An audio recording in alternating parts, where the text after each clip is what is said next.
നമ്മളിന്ന് ബിന്ദുവിൻ്റെ വീട്ടിൽ ചക്ക ഉണ്ടാക്കാൻ പോയി. അപ്പം നമ്മൾ വരുമ്പോഴത്തേക്ക് ബിന്ദു ചക്കയെല്ലാം തോലൊക്കെ പൊളിച്ച് അവിടെ വെച്ചിട്ടുണ്ട്.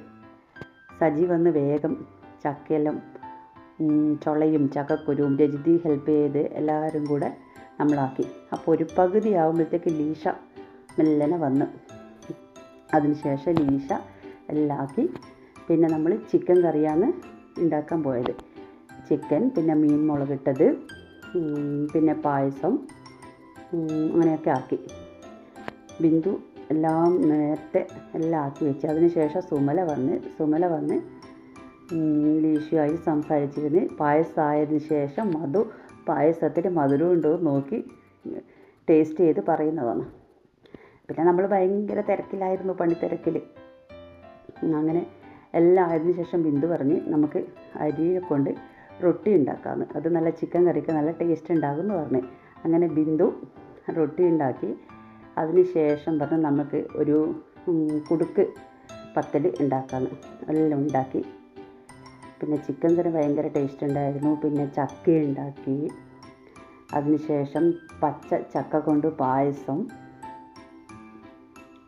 പിന്നെ നല്ല മുളകിട്ട എരിവും പുളിയും എല്ലാം ഇട്ട് നല്ലൊരു മുളകിട്ട കറിയും എല്ലാം. വിവേക് ഭക്ഷണത്തിന് കാത്തു നിൽക്കുന്ന എപ്പോൾ ഉള്ളതുപോലെ ശോഭ ലാസ്റ്റ് ടൈമിന് എത്തി. എല്ലാം ശോഭ എടുത്ത് വെച്ച് എല്ലാം ഒന്ന് കാണിച്ചു തരുന്നതാണ്. ഇതാണ് കുടുക്ക് പത്തൽ ലാസ്റ്റ് ഉണ്ടാക്കിയത്. ഇത് അരി കൊണ്ടുള്ള റൊട്ടിയും പായസം അടിപൊളി ടേസ്റ്റായിരുന്നു. എല്ലാം നമ്മളുണ്ടാക്കി. ശോഭ പറഞ്ഞത് നമുക്കെല്ലാവർക്കും കൂടി നിലത്തിരുന്ന് ഇലയിൽ ഒഴിച്ചിട്ട് പായസവും ചക്കയും എല്ലാം അങ്ങനെ കഴിക്കാമെന്ന് പറഞ്ഞു. അങ്ങനെ നമ്മളെല്ലാവരും കൂടിയിട്ട് നിലത്ത് ഇരിക്കാൻ തുടങ്ങി. പക്ഷേങ്കിൽ എല്ലാവർക്കും ഒന്നും ഇരിക്കാൻ പറ്റുന്നില്ല.